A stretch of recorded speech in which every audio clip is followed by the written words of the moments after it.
Please, I'm 80 years old. I may not remember what it feels like, but I sure as hell remember what it looks like.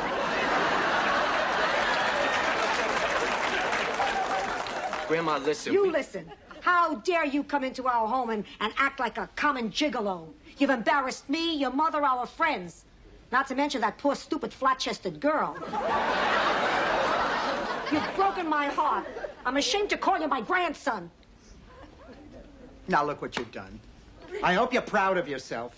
Bridget, I am shocked at your behavior. Why doesn't everybody just calm down? Bridget and Michael are adults. They went out. They had a great time. It was nice. I wouldn't call it great. Sorry, too much wine. Would you like us to leave so you can try it again?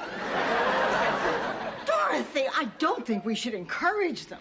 Look, why don't we just let the kids get dressed? Then we can all sit down and discuss this like rational human beings. That's a good idea, Blanche.